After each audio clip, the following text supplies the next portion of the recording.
and welcome to another episode of No Such Thing as a Fish, a weekly podcast coming to you from the QI offices in Covent Garden. My name's Anna. I'm here today with Andy, James, and fellow QI elf Alice Campbell-Davies. And once again, we've gathered around the mics with our 4 favourite facts from the last 7 days. And in no particular order, here we go. Starting with you, Alice. So my fact is humans should be able to sense magnetic fields. Should be. So there's been a little bit of research into this, not that much actually, but we have cryptochrome in our retinal cells, which is what's responsible for pigeons, migration and that kind of thing. And we also have magnetite in our brains, which is a magnetic nanoparticle which helps direct other animals like bacteria. So, why the disappointing lack? Why can't I say where I live from here? Well, Andy, You live south. Can you point south from here? Yes, I can, actually. But only because you know where the river is. I know where the river is. Well, they have actually done some studies on this. There's a really controversial study from the 1980s done by a guy called Robin Baker, where he took a bunch of students out on a minibus, drove them on a really circuitous route all around Manchester, and then blindfolded them and told them to point to home. A bunch of them that didn't have magnets strapped to their heads could point home, and a bunch of them with magnets strapped to their heads couldn't, which suggests that magnetic fields were interrupting their ability to point homewards. But then no one else has managed to replicate this study, have they? No, in fact, it's been disproven multiple times. But he has said that he has replicated the study, Yeah. so in a sense... Maybe all of these people lived in that massive tower on Deansgate in Manchester, which you can see from pretty much the whole city. I think they were blindfolded on the journey, weren't they? Yeah, I'm not sure if they were blindfolded on the way home. That might have... Takes it too far. It's an amazing beginning for a horror story, though, where you have to put on a blindfold and get on the professor's bus, and then it goes away and you don't know where you're going. I would have assumed that there was a really exciting surprise awaiting me, like a hen party or a big champagne picnic if I was blindfolded and put on a bus. If I was just strapped to a magnet and told to point at something. Would you not think you were being kidnapped, maybe? By my professor?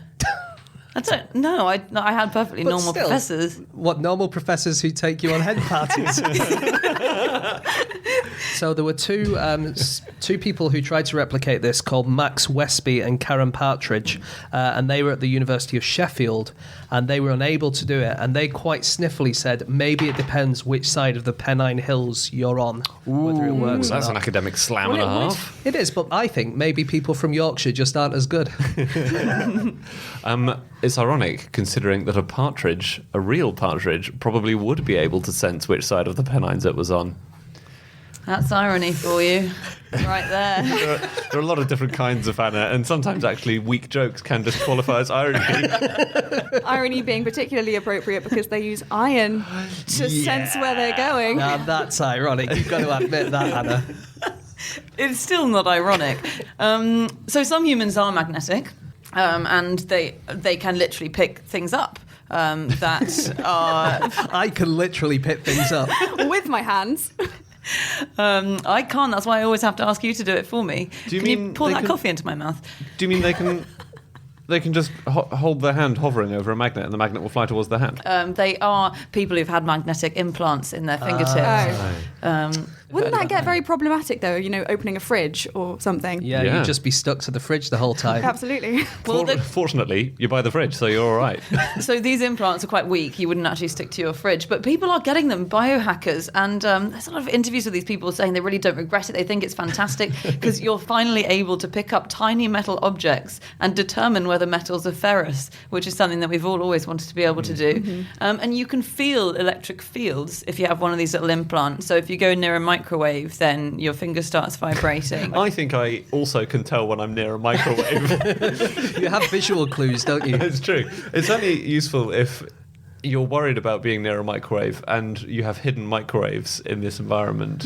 Or if you don't know if it's a prop microwave, like if your house is also a film set. Yeah. And so it is a useful implant to get. Unfortunately, it has to be done by like a tattoo artist or something, so you can't get an anaesthetic to have it done, and it is relatively painful, according to one of the people who's got it done. They put a massive syringe in your finger and then they fire a magnet into it. What? Is it in the fingertip? Yeah. Or is it... They could put it Wow. anywhere in your body, I guess. Yeah. No, James. I'm just saying they could. I'm not saying they would. If you're suggesting a world in which my magical penis tells me where the microwave is... Like a pointer. It'd be like dowsing for water, wouldn't it? Dowsing for microwaves. Imagine being near a branch of curries. There are people who claim to be magnetic, but who aren't really. Yeah. You know, you see pictures of them online and they got spoons attached to them. Yes, like circus performery type tricks. Well, often it's just people, and they get into like the local tabloids, don't they? Yeah. Because they're magnetic, but they never are. Like a lot of the skeptics kind of go there and try them out, and it turns out a lot of people are leaning back in the pictures, and if they lean forwards, the spoons would just fall off. Also, if you've got kind of greasy skin, then it will stick to the kind of sebum in your skin. So that lovely. everyone's kind of sticky in a way. So not only are you a liar, but you're kind of a greasy, sweaty liar. Yeah. James Randi, the famous skeptic from Australia, he would douse people in talcum powder and suddenly they would not be magnetic anymore. Oh, really? But surely Yeah. you could just disprove it by putting a magnet next to them and proving it didn't stick. Yeah, although they would be able to make it stick. How sweaty are these people that random fridge But like, magnets? so I've got a little pen here and I can kind of stick it on my head if I kind of lean back a little true. bit. Yeah, we Okay. do need to get aircon in this room, don't we? I remember reading that humans have magnets in their nose that maybe we once used to navigate. So they found magnetite in our ethnoid bone in our nose. Oh, sure. And so there's lots of speculation about the fact that we might have been able to use this at some point to navigate, isn't there? Yeah, I think the theory about there being magnetic stuff in the nose was disproven by a guy called Joe Kirschvink or something. I can't pronounce his surname, at Caltech. Who is the biggest critic of Baker's work.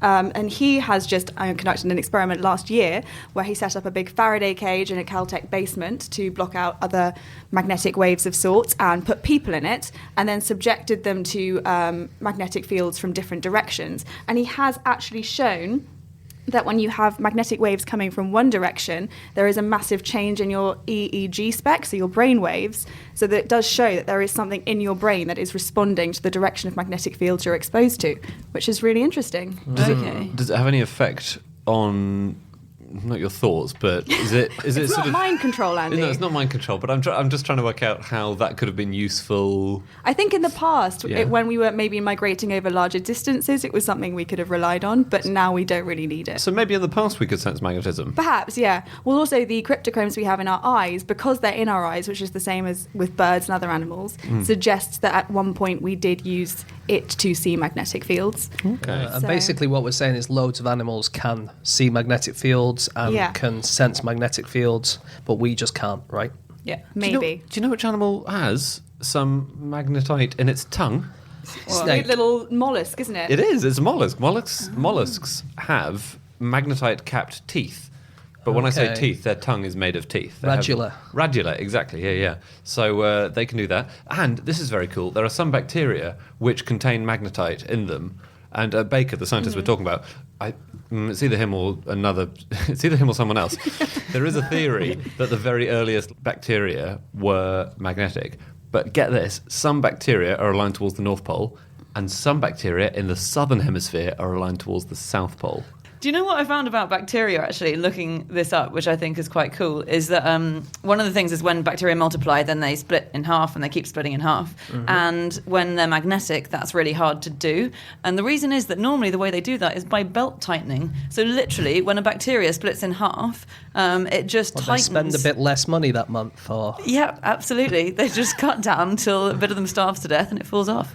No, they literally, around their middle, they squeeze their membranes tighter and tighter and tighter until it just kind of chops them in half. Oh, but that's terrible, because if a bacteria family thinks, oh, we have too many kids, we're going to have to tighten our belts, then suddenly they've got twice as many children all of a sudden.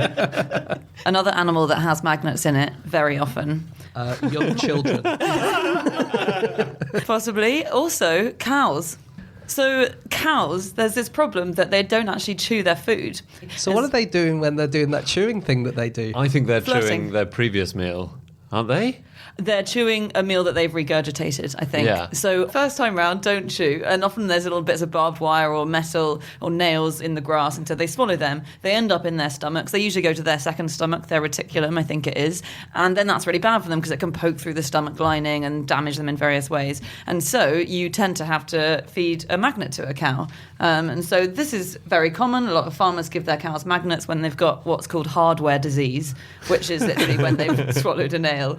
And you just literally feed it to the cow in a little tube, and it sits in your second stomach, and it will attract all the metallic stuff to it, and then it stays there for the rest of the cow's life, and it stops. But don't you just end up with a cow with a large lump of metal in it, a large lump of barbed wire and stuff like But that? I guess it's not floating around. Exactly. But if it gets big enough, surely it would sort of form a blockage. Yeah, I think there comes a point where that cow deserves to die once it's eaten, 100 coils of barbed wire in a row. But the way they check as well that the magnet's still in place is they use a compass, and then they can work out that way whether there's a magnet in their stomach. So what we're saying is actually quite a lot of cows are magnetic, and you could stick like children's drawings on them, like a fridge, right? Yeah, absolutely. God, why didn't we try that? And presumably, if we actually could sense magnetic fields, we'd get incredibly disturbed and disrupted by large fields of magnetic cows. Yeah, whenever Andy walked past a field of cows with his penis magnet, he'd be immediately arrested. But I'd have a cast iron case. But then you'd be attracted to that cast iron case as well.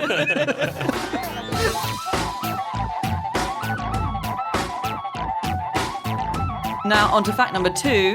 That is my fact. And my fact is that the army has tanks that carry fold-out bridges for when they meet a river that they can't cross. And I think this is so cool. I saw this on Popular Mechanics' website this week, which is a great website. And there's been an exercise that's been done in America, in California, over the Colorado River, where the Army's built a temporary bridge over the Colorado River. And I didn't know that they did this. And this is a crucial part of being in the Army, is that you have to have these, you have to get these tanks, which don't carry any weapons. They just carry a little foldable river. And A foldable bridge. And then another tank carries a bridge to go over that foldable river. Yeah, sorry, they carry a foldable tank. They carry a Foldable tank. And then inside that tank is another tank. They're actually Russian tanks, these ones. Inside them, they have a foldable bridge, and when they get to a river, then they unfold the bridge, pops out, and they cross it. So when you cross over the bridge that you've been carrying, then do you pick it up back up and put it on top of your tank again, or is it there forever? It's not there forever. It's temporary. So the last vehicle to cross over the bridge is the one that was carrying the bridge and that is attached to the bridge. And when it's crossed over itself, as it were, it rolls itself back up into its body and goes on. It's amazing. It's really so cool to watch. And the US Army has one of these things that can make a bridge in, what was it? They were saying 98 seconds. And it Yeah. can still travel at about 30 miles an hour. It can't... What, the bridge? No, yes. No, it can't travel at 30 miles an hour while it's doing it. But it is awesome. It is. And if you watch, you should watch the video on it because it shows exactly how they do it. So there are lots of different types, but this one across the Colorado River, a tank goes up to the edge of it and these folded lumps of bridge kind of spurt out of the tank like a projectile. They spurt into the water and then they pop open. It's like one of those blow-up tent things. It like pops open in the river and then boats hook onto the popped open bits of bridge and then they tow them into the right place and they slot together like Lego and then everyone slides over it. So wait, they have boats. Why are they not going over on the boats? Because they need to carry like huge numbers Oh, of tanks and like a whole battalion across. That was a problem with tanks for a long time, wasn't it? They just kept getting stuck in holes. Yeah. it was. Like in the early days of tanks in World War One, you get loads of pictures of them just stuck in a trench. Yeah, you do. There was one that was designed so that it could go into a trench and then it would spurt little... Why is everything spurting all the time? Tanks love It's to very spurt. graphic. Have you heard of Hobart's Funnies? No. No. Good, great. So these were tanks that were used in D-Day, and there was this whole range, like a range of superheroes, basically. They all each had their own special superpower. Everyone's rolling their eyes, but it's true. So there was one called the Swimming Sherman, right? This was an amphibious tank which could operate in water and on land. It had a massive canvas screen all around its middle, like a skirt, and it would just inflate the skirt when it was in water, and that would buoy it up enough for it to go with the propeller. And then as it got out of the water, it would just drop its skirt to the ground and then roll off onto land. Wow. That's really impressive. It was very cool. Oh, there were loads. There was the crab, there was the bobbin. So the crab could go sideways? The crab could not go sideways. It was a terrible crab. It had a massive flail on the end of it. It was used for clearing mines on beaches and things like that. Oh, like crabs do. Exactly. Okay, they're not all perfectly named, all right? What about the bobbin? What did that do? The bobbin, it was a bit like this bridge one in that it's got something on its front, this massive rig on its front, but instead of a bridge, it's matting. It's like rush matting. It sort of lays down a path up the beach. So if the ground is too soft or if the sand is sinking too spongy, sand or something. sinking sand, you just have this one track-laying tank which makes a road as it goes. I couldn't find if they used it. We'll assume so. Yeah, They must I have think done, right? you wouldn't go to the expense of building it and not use it. Even, in fact, after the invasion was over, you'd probably still say, can we just use that to see if it works? And the other thing is you don't lose anything by using it, do you? Even if there's no sinking sand, at least you've got a nice little path to drive along. He designed the flamethrower one, I think, as well, didn't he? The Churchill crocodile flamethrower. Again, crocodiles don't throw flames. So he wasn't great at naming things. That wasn't the focus in the Second World War. Yeah. No, the flamethrower could fire flames 100 metres, over 100 metres, and it looks incredible. It's like Robot Wars. It genuinely is like a real-life Robot Wars. Yeah. I can't believe it took so long after this to make Robot Wars a thing. You would have thought that the TV commissioners who were watching the Normandy landings would have. But the Imperial War Museum has an amazing page all about the various different Hobart's funnies and all about the different weird things they could do. It's very cool. Yeah. Hey, I read about another bridge, and no one seems to know about it except Beachcombing, which is this like weird blog. But I mean, literally no one else has picked up on this thing they found, which is in 1850. There's an article that I found it in the English Civil Engineer and Architects Journal, and it states that the Academy of Sciences in France was considering an idea for a suspension bridge between England and France, so going from Dover to Calais. And the idea was that it would be 4 barges would be sunk at equal distances apart across the channel. And then they'd have chains going up from the barges to the surface. And then the chains would be fixed to the bridge, which would run from England to France. And then above the bridge would be these huge balloons. It described them as giant balloons of elliptical form and firmly secured, which would support in the air the extremity of these chains. And so it would have these balloons floating in the air, attached to the chains, and then also attached to the abutments at the end of the bridge that would keep the bridge over the channel. I think I can see why no one else has picked up on this, because it's a pretty stupid idea. Do the balloons have to stay in the air forever? Yeah, of course they do. There's problem 1. Yeah. Why? I think these are these puncture-safe balloons. Entropy, that's the problem. That's what you always say, James. Whenever anyone proposes any idea, do you want a cup of tea, James? Well, what's the point? We'll only be cold by the end of the universe.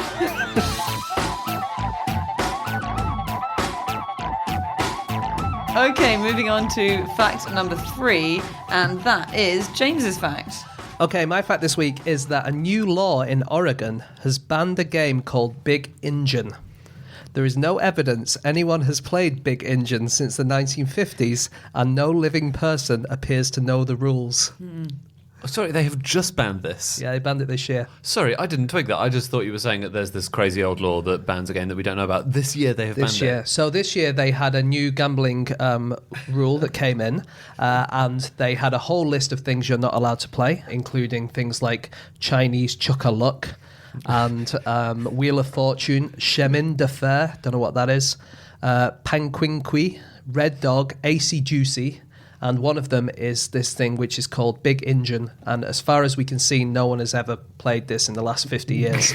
And I found this in an article on Williamette Week, which seems to be a local newspaper in America, and they have a column called Dr. No, and he looked into it and he couldn't find any evidence of it either. So there you But, go. I mean, it's good to take the precaution, isn't it? Exactly. So he says, quite rightly in this column, if they did decide to get rid of it, then it's just going to set up a load of Big Engine kind of card games in the whole state, and everyone will just start gambling on it, won't they? That's Because there'll be a so true. loophole. Oh, it'll be a loophole. But we don't know the rules. Yeah, but they could just make them up. Well, can't you just make up another game and play for money on that? Yeah, that's true. Actually, it does say any other gambling-based game is banned, so I don't even know why they did the whole list. Why did they include Shamanda Fair, for example? No, but do you remember at school when you weren't allowed to play British Bulldog anymore? You would just give it another name and play it. I don't remember that. No. I used to do that. We were always allowed to play it. Did yours get a bit out of hand? Oh yeah, it's a very violent game, British Bulldog. Yeah, I think they like us to pick each other off sometimes at school. Keep the numbers down. So where have they got these game names from? So it appears to be that they were in an old, very, very old law, maybe in Nevada or something like that, and then they've been picked up by the next law and picked up by the next law, and they just basically copy-paste the rules from another law. Okay. That's really slack. Yeah, I agree. Yeah, I want bespoke artisan laws, handcrafted by masters. Just for you. For the state game. Yeah. Do you know you weren't allowed to gamble in libraries until 2005, and we've just re-legalised it?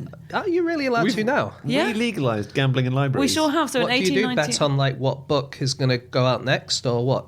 you can do whatever you like, James. I mean, that's, That's a really good idea for a bet. Because the odds of you winning are astronomical. You could have a lottery, frankly, at those odds. Well, you would just go for a popular one like 50 Shades of Grey or something, wouldn't you? True. You wouldn't choose an extremely rare book, If I got better would. odds, I would. would you? But then I'd try and game it somehow. It's too open to corruption, James, because you could just ask your friend to go in and get out, a book about the Merovingian dynasty or whatever. It's true. I think you could clamp down on that kind of thing, and I'm sure they have now that they've legalised it. You see a lot of armed guards outside libraries these days, but it was banned in libraries in 1898, And when was it legalised? 2005. You're not allowed to like put a casino in a library, are you? I don't think if you walked in dragging a slot machine behind you, It's going to be more like just playing cribbage or something, is it? I think it's just poker. Yeah. But if there were more slot machines based on 19th century novels, I would certainly gamble more. Oh, you could have to get all three Bronte sisters in a row. That would be fun. And would you lose if you got Bramwell? Yes, you You would. lose everything. This is very niche banter, What a guys. niche joke about the fourth Bronte. So on things being banned, Oh, yeah. I was looking into computer games being banned. Okay. And there was a game in Australia called Getting Up, and it was banned for the reason that it glorified graffiti. Okay. Because it again involved graffitiing. Well, it was. Yeah, it was. It wasn't that mad decision, but Is it a bit like Grand Theft Auto for graffiti? not really. It's a really wholesome graffiti game. Basically, it's about a youth who uses street art to take down a corrupt mayor who murdered his father. Wow. Okay. And then the mayor launches an anti-graffiti campaign to try and cover up the fact that he killed this kid's father. But the authorities thought, oh, well, this will encourage tagging and graffiti, so they banned the game. So it's like Street Pictionary. They should call graffiti Yeah. that, actually, and I think people wouldn't get in so much trouble. Is it Cock and Balls? Yes, it's Cock and Balls. South Korea banned video games between midnight and 6 a.m., didn't it? It's a very short ban. They woke up and they immediately repented their decision. What were we thinking? Back to the chamber before anyone finds out what we've done to them. What was it? Midnight to 4 a.m.? Midnight to 6 a.m. 6 a.m. every day. Every day you weren't allowed to play video games from midnight till 6 a.m. And it was to combat the video gaming problem, which is kind of a thing in South Korea because a lot of people are addicted to it. It's called the shutdown law. And it was under 16s who couldn't do it because they were staying up all night and playing. But they've recently, sweetly, they amended it in 2014 and the law can be lifted as per request of the children's parents. So I guess you call up the government and you say, look, my kid's fine. He needs it to concentrate. He just hasn't finished level 4 yet, and he needs to finish it. Yeah. So I've got something here about porn star Ron Jeremy says that Nintendo bought the rights to 2 adult film parodies, Super Hornio Brothers and Super Hornio Brothers 2, in the hopes that they would never see the light of screen. So they made the movies. Yeah. And And they didn't make the movies. Well, the movies were made. yeah, this is They what's are- no, confusing. these exist, but but they were never released. well, I do have the plot of Super Hornio Brothers, and it's Oh, shockingly unsexy. I'm not going to read out the whole thing, but basically it stars Squeegee Hornio, who's Ron Jeremy, and his brother Ornio Hornio, and they're trying to save Princess Polina from King Pooper. So Well, my wife's called Polina. My pet name is Pooper. What was it? King King Pooper. King Pooper, Actually, that's- yeah. your love interest is Orneo Horneo. So Honio, yeah. yeah. Wow. Also on Nintendo, I learned that Nintendo was very close to releasing an accessory and game that let players create their own knitting patterns. During its market research period, all 7 of the beta test volunteers died of old age.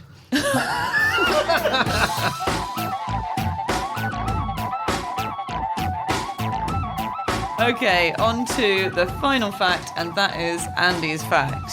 My fact is that African wild dogs have a sneeze-based voting system. I swear to God. It doesn't sound particularly true, does it? It doesn't, but researchers from Brown University have looked into this, and so African wild dogs, they're a kind of dog. They live, any guesses? Ooh, In the wild. In Rouen. No, they live in Africa, southern Africa, and they live in packs of between about 10 and 40 animals, and there are not many left. There are only about 1,400 left in the wild. And basically, they have these what they call rallies, where they just spend all day sleeping. sorry, what the dogs call rallies? The dogs, They call them. the dogs, have what the researchers call rallies. Okay. And it basically just means they spend all day sleeping next to each other. But they get up after a while and they sort of say, "Shall we go hunting?" And they get up and sneeze. And if the more sneezes there are, the likelier it is that the pack will go hunting. Wow. And it's them basically voting to do it. And also, different votes carry different weight. So every pack has an alpha pair who are in charge. If those 2 sneeze, it's much likelier that the pack will go off hunting than if 2 junior dogs sneeze. That is so weird. Yeah. Do they have any idea why they do this? To decide whether to go hunting. Yeah, but No, but there why are- sneezing? Yeah, there are other ways of making noise. I guess your options are limited when you're a dog. They can't bark, actually, can they? Can they not? Oh, there we go. I don't think They so. can kind of scream. That would be a very upsetting voting system. Imagine if you went into the voting booth and you had to just scream. I always do that. Oh, God, these guys again. Especially the recent elections. It's been a tough time. I always thought that sneezing was a thing that you did without doing it on purpose. As in, you can't Yeah. make yourself sneeze, you have to have some kind of input. I think these guys can. Yeah, Yeah, that would make sense. I guess so. Otherwise, just like a little bit of pepper goes across the African plains and Yeah. suddenly they're all off Starving. somewhere. Or Yeah. it never goes across and they all starve to death. Yeah. Where's the pepper, guys? They're very cool animals. They're amazing, yeah. Yeah. So they might be the nicest animals that I've ever studied. There speaks someone who's not a zebra. Bold statement. They're very altruistic, aren't they? So the way they operate is that they really care for each other. So, for instance, if a wild dog becomes ill or injured or gets older, the rest of the pack really cares for them and will sacrifice a lot of food for them. And similarly, if there are a lot of young wild dogs around, African wild dogs around, then the older members of the pack will bring them food and sacrifice food for them. And sometimes the older members of the pack will die prematurely because they've starved themselves in order that younger members can thrive. Wow. And they regurgitate meat into each other's mouths throughout. So some animals do this to their young. They go and... So when they do it, they're altruistic. And yet, when I do that, I'm apparently a really creepy boyfriend. Your girlfriend's vegan, Andy. It really is unfair. So they'll go and hunt and then they'll bring back some food in their stomachs and then they'll vomit it up into their fellow pack members' mouths if the other pack members were just too lazy to hunt. We have previously mentioned, I think, that buffalo vote Oh, yeah. with a sort of standing up and sitting down system. Yeah. But loads of animals vote. Yeah. Go on. Cockroaches. Do they? How do they vote? Mostly Lib Dem. Well, at least someone votes for them. At least when the whole of the planet is blown up by the nuclear war, the Lib Dems will be the... They'll have a majority. Exactly. Finally. So they vote by movement. And there was a scientist called Jose Haloy from Brussels, and he did an experiment with robot cockroaches in 2007. And he made robot cockroaches, which were not what you're thinking of robots with sort of implants in them, as they've started doing these days. He just made little machines which could move around. They just look like cockroaches. No, they didn't even look like cockroaches. So why are they called robot cockroaches? Because he covered them in paper which was infused with robot pheromone. Covered them in paper infused with cockroach pheromones. So they smelt like cockroaches. Honestly, they look nothing like cockroaches. Yeah. They're just little white boxes with wheels. And then, so he infiltrated their society and got them to be accepted by the cockroaches, right?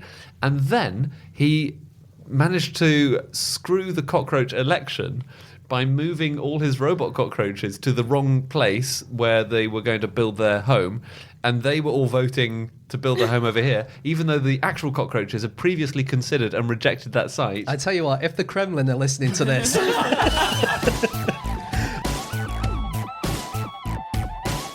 Okay, that's it. That's all of our facts. Thanks so much for listening. If you want to get in touch with any of us, these guys can be found on Twitter. James is on. At James Harkin. Alice is on. At Alice Scrambled. Andy is on. At Andrew Hunter M. And you can email podcast@qi.com to get in touch with me, or you can go to @NoSuchThing, which is our group Twitter account, or go to nosuchthingsarfish.com, where you can book tickets for our tour that's coming up, or you can buy our book. Okay, that's all for this week. We'll see you again next week. Goodbye.